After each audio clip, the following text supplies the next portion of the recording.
bi ko le président ivoirien di recevoir dafa adapté wu ci seen culture à travers image yi nga xamante ni gis nañ ko tout à l'heure moom le premier ministre. évidemment je pense que mbir la boo xamante ni bettul kenn. ndaxte Ousmane Sonko bu ñu ko déggee automatiquement ce qui résonne ci nopp ñi nga xamante ni ñooy dégg loolee mooy l'africanité ndaxte dafa di nit koo xamante ni dafa jël culture am dafa jël li nga xamante ni en tout cas moo ñeel cette vision panafricaine daal di koy def ci boppam te idéologie boobu lay doxee bañ na ko ba partem daf ko tuddee patriote africain du Sénégal donc mu leer la ni déjà kooku wane na ni moom appartenance am dëggantaan c'est l'Afrique et qui dit l'Afrique automatiquement da ngay daal di dindi lépp loo xamante ni tey jii nii mooy ces cadrages politiques ces cadrages li nga xamante ni mooy wàllum territoire ak yu ni mel tey dëgg la idéologiquement mën nañu ne Côte d'Ivoire mu ngi nekk ci benn rythme boo xamante ni Sénégal la mu bëgg mooy génn ci waaye taxawaay dëggantaan bi nga xamante ni Ousmane Sonko mu ngi koy inspiré wu mooy taxawaay bi nga xam ne dañuy àndandoo ñu ñëpp dem ci li nga xam ne mooy intérêt yi Afrique parce que tey même si on dit que bu ñuy wax panafricanisme Côte d'Ivoire dañu koy teg li nga xamante ni mooy à côté c'est bon comme ça. oui allez-y. voilà même si bu ñu nee panafricanisme Côte d'Ivoire dañu koy teg à côté parce que ñu bëri jàpp nañu ni Côte d'Ivoire ba tey dafa nekk peut-être dafa am benn mainmise française bu fa nekk waaye tey dafa nekk benn dëkk bu stratégique nekk benn zone boo xamante ni mënuñu sukkali Afrique de l'Ouest sans pour autant jaar ci fi nga xamante ni mooy Côte d'Ivoire parce que budul dara tey rek portu Côte d'Ivoire bi nga xamante ni moo fa nekk mais c'est le plus grand port de l'Afrique de l'Ouest mu nekk nag benn manivelle économique bu am solo tey boo xoolee sax ci tractation économique yi nga xamante ni am na déjà on voit que ni on a 107 milliards de flux financiers yoo xamante ni chaque année dafay quitter le Sénégal pour dem fële nga xam ne moo ci Côte d'Ivoire et au sens inverse ñu ngi am 52 milliards yoo xam ne dafay jóge Côte d'Ivoire ñëw Sénégal waaye lii ay chiffres la yoo xamante ni tey dafa ndaw par rapport ak potentiel économique bi nga xamante ni am na la muy undu mooy lan mooy que tey on a assez de ressources on a assez tey jii ni benn marché bu large on a aussi lépp loo xamante ni ay possibilités la pour ñu gën ko mën a développer waaye surtout encore li nga xam ne mooy les liaisons yi nga xam ne war na am entre Côte d'Ivoire ak Sénégal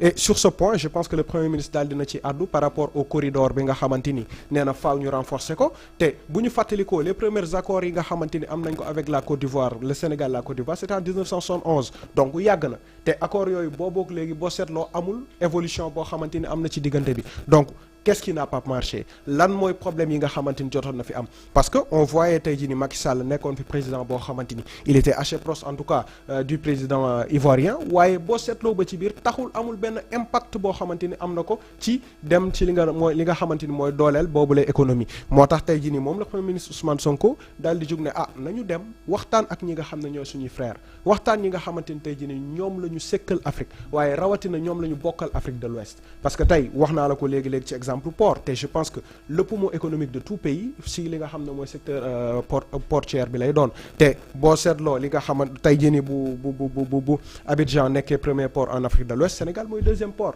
donc déjà développement axe boobu noonu rek doon na loo xamante ni mën na sukkali économie waaye dina mën a jàppale ñaari dëkk yi ba ñu am benn marché bu large te je pense que foofu la doole bi nekk te entre les deux pays bu ñu seetloo ba ci biir ku ci nekk yaa ngi jéem a am le plus de marché possible bu ñu waxee marché mais transformer li nga xamante ni en tout cas mooy les personnes transformer li nga xamante ni tey jii ni mooy capacité bi ñu am en valeur dividende donc ci côté boobu noonu itam ñu gis ne ay jéego yu am solo ñu ngi koy teg te Ousmane Sonko il aspire en tout cas à cette union africaine pour l'intérêt de l'Afrique et non pas pour l'intérêt d'une personne moo tax tey visite bi doo ci gis entre ki nga xamante ni il est anti-impérialiste ak ki nga xamante ni tey jii dafa am benn taxawaay déedéet mais discours li nga ciy gis mooy lan mooy benn connotation bu stratégique entre une personne boo xamante ni vision mooy lan mooy nañu boole suñuy doole ngir mën a sukkali suñu gox ak ki nga xamante ni tey jii ni peut-être am na ay soubassement yu mu yor waaye amaana demagul ci tànk yooyu noonu te boo seetloo Ousmane Sonko visite yi mu jot a def yëpp mën nañu ne ay visite yu stratégique la waaye bii man dama gëm ne mooy visite boo xam ne bu ama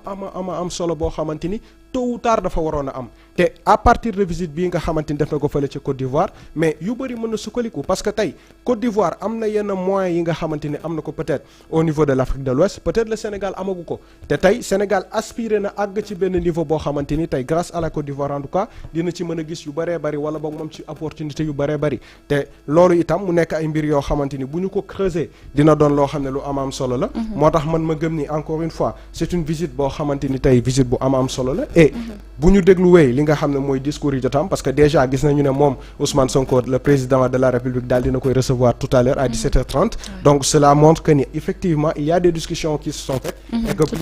bi ñu defee aussi benn réunion boo xam ne entre homologues itam def nañ ko ce matin donc certainement dina jur ay accords yu am solo waaye itam certainement dina indi ay jeexital économique yoo xamante ni bu ñu ko toppee d'ici 1 an 2 ans dinañu gis beneen xar kanam beneen taxawaay entre les relations sud-sud parce que tey noonu lañ ko mën a caractériser muy relation sud-sud boo xamante ni bu ñu gën a liggéey ci loolu gën a évoluer ci loolu Sénégal dina ci gis boppam Côte d'Ivoire na ci gis boppam waaye surtout encore dina impacter positivement Afrique de l'Ouest. Très bien Junior visite bi li ci mën a tukkee bokk na ci luy jariñ Sénégal de même que la Côte d'Ivoire. waaw Côte d'Ivoire ak Sénégal dafa nekk ñaari dëkk yoo xam ne nii seen relation dafa xaw a particulière parce que déjà de base ñoom mën nañ ne bu ñu weesoo CEDEAO bi dans l'espace UEMOA c'est un peu les deux locomotives de l'économie UEMOA te UEMOA dafa nekk benn espace d'intégration boo xam ne ni ñu bëri jàpp nañ c'est la plus réussie en Afrique boo xoolee dañ koy méngale ak yu bëri ay ZLECAf ak yu ci bëri mais jàpp nañ ne parce que union économique la et monétaire mu nekk espace boo xam ni daanaka ñooy partager lu bëri lu mel ni carte d'identité passeport mais aussi la monnaie muy le franc CFA te donte sax des fois mu am ay rëkk-rëkk ci doxalin bi mais daanaka on a ce qu'on appelle un espace de libre-échange am ce qu'on appelle une libre circulation des personnes et des biens mais au-delà de ça Côte d'Ivoire ak Sénégal boo remonter dans l'histoire yaakaar naa Fary un peu touché na ko c'est des relations qui sont quand même assez particulières parce que dañu lay wax même avant les indépendances ba après les indépendances Houphouët-Boigny ak Senghor il y a eu quand même quelque part c'est normal parce que comme je l'ai dit tantôt ce sont les deux locomotives de l'économie benn genre concurrence boo xam ne ni dafa mës a am entre la Côte d'Ivoire et le Sénégal yaakaar naa ci wàllu port bi boo xoolee gis ngeen ñëpp xam nañ ni port Abidjan ak Dakar dañoo mës a nekk en concurrence malgré que voilà il fut un temps Dakar moo jiitu woon actuellement nii c'est l'inverse c'est la Côte d'Ivoire avec Abidjan qui mène la danse boo xoolee ci bëri na ci ay domaines yoo xam ne ni même sur le plan politique lépp loo xam ne dafay xew Sénégal dafay intéresser la Côte d'Ivoire inversement lépp loo xam ne aussi dafay am Côte d'Ivoire dafay xew Sénégal boo leen fàttalikoo fii nii Abdoulaye Wade recevoir na fii les rebelles de Bouaké ñoom Guillaume Soro am na sax ay somme d'argent yoo xam ne tuddoon nañ ko à l'époque on avait parlé de 1,5 milliard yoo xam ne ni le président Wade offrir na ko à Guillaume Soro pour l'aider en plus de passeport diplomatique et cetera même la rébellion Casamance ñëpp xam nañ ni ils ont quand même eu des soutiens quelque part du président Gbagbo parce que c'est ay moyens de pression yoo xam ni la état yi dañ koy exercer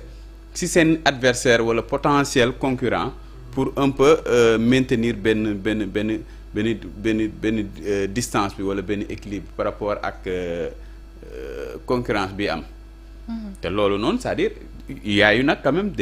un temps boo xam ne ni la relation s'est détériorée Serigne xaw ma ndax yaa ngi fàttaliku casse bi amoon à la BCEAO d'Abidjan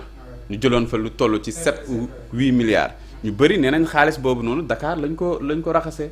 te ay enquêtes ñoo fësal loolu Jeune Afrique ñëwoon na ci te loolu bokk na ci lu gënoon détériorer la relation même entre Gbagbo et Wade à un moment donné Gbagbo même avait soutenu que ne xaalis boobu noonu Wade en réalité opposition ivoirienne bi la ci doon financer non seulement les rebelles du nord mooy ñi nga xamante ne ñoom Guillaume Soro ñëpp xamoon nañ il avait un passeport sénégalais passeport diplomatique sénégalais doon circuler ak moom te Ablaye Wade aussi amoon ay relations yu poussées ci nga xamante